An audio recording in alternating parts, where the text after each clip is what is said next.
Jordan பீலேவோட நோப்புங்கிற படத்தில் ஒரு sequence ஒன்று வரும். ஒரு டிவி ஷோவில் ஒரு சிம்பான்சி வந்து அந்த செட்டையே ரணகலப்படுத்தும். அங்கே இருக்கிறவங்களை எல்லாம் கொலவெறி தாக்குதல் நடத்தும். பார்க்கும்போதே ஒரே ரத்த ஆறா ஓடும். அது பார்க்கறதுக்கே அவ்வளோ அள்ளு விடும். அப்படி எடுத்துருக்க வேண்டிய படம் தான் பிரைமர். இந்த படத்தோட கதை என்னன்னா, பல காலமாக அடித்து துவைச்சி காய போட்ட கதை தான். இந்த கதைகள்லாம் 90ஸ்ல நிறையா வந்திருக்கு. அதெல்லாம் அப்போ பார்க்கும்போது அவ்வளோ ஜாலியாக இருக்கும். ஆனால் இப்போ பார்க்கும்போது கடுப்பாக இருக்குது. ஒரு குடும்பத்தில் ஒரு சிம்பான்சியை பெட்டாக வளர்த்துறாங்க. அந்த சிம்பான்சியை ஒரு மங்கூஸ் வந்து கடிச்சிடுது. அதனால அந்த சிம்பான்சிக்கு ரேபிஸ் அட்டாக் ஆகுது. அட்டாக் ஆன ரேபிஸ் குடும்பம்லாம் பார்க்காம பூந்து விளையாடுது. இதுலேருந்து எப்படி அந்த குடும்பத்தில் இருந்தவங்களாம் தப்பிச்சாங்கங்கிறது தான் இந்த படத்தோடைய கதை.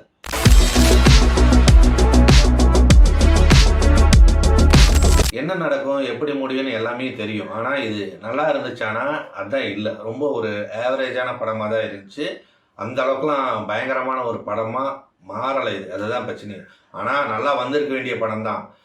அதுக்காக வந்துட்டு மோசமும் கிடையாது. அந்த மாதிரி தான் இந்த படம் எடுத்திருக்காங்க. என்னன்னா, இந்த டெம்ப்ளேட் வந்து ஒரு காலாவதியான டெம்ப்ளேட். 90ஸ்லேயே இதை வந்து அடித்து துவைச்சிட்டானுங்க. ஏன் இன்னும் இந்த டெம்ப்ளேட்டை பிடிச்சி தொங்கிட்டு இருக்கானுங்கன்னு புரியல. 83ல் வந்த கூஜாங்கிற படம் தான் இந்த படத்தை எடுக்கிறதுக்கான காரணம்னு சொல்லி இந்த படத்துடைய டைரக்டர் ஜொஹானஸ் ராபர்ட் வந்து சொல்லியிருக்காரு. அந்த படத்துலையுமே பார்த்தீங்கன்னா, ஒரு காருக்குள்ளே ஃபேமிலியோட நாயை கூட்டிகிட்டு போவாங்க. அந்த காரில் இருக்கிற அந்த நாய் பார்த்தீங்கன்னா அதுக்கு ரேபிட்ஸ் அட்டாக் ஆகிடும். அதனால அந்த ஃபேமிலியை வந்துட்டு கொல்ல பார்க்கும். ஸோ அதே கான்செப்ட் தான் இதுலேயுமே. இந்த படம் வந்து ஒரு ஸ்வீட்டேஜ் ஹாரராக மாறல. காரணம் என்னன்னா, இது பழக்கப்பட்டனால தான். ஆனால் இது ஒரு நல்ல ரைட்டிங் இருந்ததுன்னா இன்னும் என்கேஜிங்காக நல்லாவே கொண்டுட்டு போயிருக்கலாம். அது வந்து இந்த படத்தில் மிஸ் ஆயிடுச்சு. அதாவது இந்த குடும்பம் தப்பிக்கணும், அதுக்காக சாகருக்குன்னே சில கேரக்டர்லாம் வரும். அப்படிதான் இந்த படத்துலையுமே வருது. அதில் ஒரு 2 கேரக்டர் வரும். அந்த கேரக்டர் வந்ததுக்கப்புறம் அது சரியான லோலாயாக இருந்தது. ஏன்னா ஆல்ரெடி இந்த சிம்பான்சி வந்து வெறியில் இருக்குது. அப்படி இருக்கும்போது இவனுக்கு புதுசாக வருவானுங்க வந்து அதுக்கிட்ட மாட்டி சின்ன பின்னமாக அந்த சீனு சரியான ஃபண்டாக இருந்தது. அதில் தான் ஒருத்தனுக்கு பார்த்தீங்கன்னா தாடையே உடையும். அந்த மாதிரியான கோரான சீன்ஸுமே இதில் இந்த படத்தில் இருக்குது. அதாவது என்னென்னா, இவனுக்கு குடும்பம் மட்டும் நல்லா இருக்கணும், மற்றவன் எவன் செத்தாலும் பரவாயில்லங்கிற மாதிரி தான் இருக்குது. நல்லா இருக்குடா உங்கள் நியாயம். இல்லை புரியல, இன்னுமாடா 911 கூப்பிட்டா லொக்கேஷன் கேட்டுட்டு இருப்பீங்க. ஏன்டா அப்டேட் ஆகவே இல்லையாடா?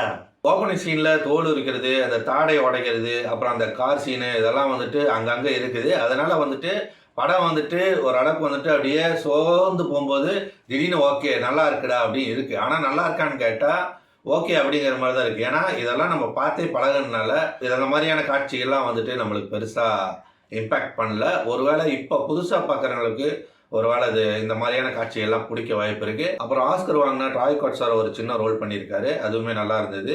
இவருடைய கோடோங்கிற ஒரு படம் ஒன்று இருக்குது. அது ரொம்ப அட்டகாசமாக இருக்கும். பார்க்கலைன்னா பாருங்கள். கடைசியில் பார்த்தீங்கன்னா லூசி பேடுங்கிற மாதிரி முடியும். ஆனால் அதில் இன்னும் கொஞ்சம் எலிமெண்ட்ஸ் சேர்த்துக்கலான்னு எனக்கு தோணுச்சு. என்னென்னா, இது வந்துட்டு ஒரு ரேபிஸ்னால வந்துட்டு இந்த அட்டாக் நடக்கல, இது வேறு ஏதோ மோட்டிவ்ங்கிற மாதிரி முடிச்சிருக்கலாம்னு தோணுச்சு. அது இன்னும் கொஞ்சம் சுவாரஸ்யமாக இருக்கும்னு எனக்கு தோணுது. ஏன்னா அப்படி வந்துட்டு என்னன்னு தெரியாமல் இருக்கும்போது அதில் செகண்ட் பார்ட்டுக்கான ஒரு லீடுமாகவும் இருந்திருக்க வாய்ப்பு இருக்குது. இன்னும் கொஞ்சம் ஸ்க்ரீன் பிளேயில் நல்ல ஒரு ரைட்டிங் இருந்ததுன்னா ரொம்ப எங்கேஜிங்கான படமாக வந்திருக்கும். ஆனால் அதை வந்துட்டு இந்த படம் வந்து மிஸ் பண்ணிடுச்சுன்னு தான் தோணுது. இந்த நோப்பில் வரக்கூடிய அந்த சீன் பார்த்தீங்கன்னா, அது கொஞ்சம் சீன் வந்தாலுமே நச்சுன்னு இருக்கும். அது ஒரு அட்டகாசமான ஒரு எக்ஸாம்பிளாக இருக்கும். நீங்கள் அந்த மாதிரி எடுத்துருக்க வேண்டிய படம் தான் இது. ஆனால் அது வேறு ஒரு கான்செப்ட் இருந்தாலும் சொல்கிறேன். இந்த சிம்பான்சி இருக்கிறதுனால அந்த மாதிரி அதையும் பிளான்ட் ஆஃப் வெப்ஸ் எல்லாம் வந்து மிக்ஸ் பண்ணி கலந்து அடிச்சிருந்தா கூட ஒரு சூப்பரான படம் வந்திருக்கும். மிஸ் பண்ணிட்டானுங்க. மற்றபடி இந்த படத்தில் பெருசாக சொல்ல ஒன்றும் இல்லை, பெருசாகவும் ஒன்றும் இல்லை. அதனால் வந்துட்டு ஒரு ஆவரேஜான படம் தான். ஸோ ரொம்ப ஃப்ரீயாக இருந்தீங்கன்னா இந்த படத்தை ஆனால் ஒரு 1 டைம் பார்க்கலாம். ஒரு வாட்சபிளான படம் தான். பை.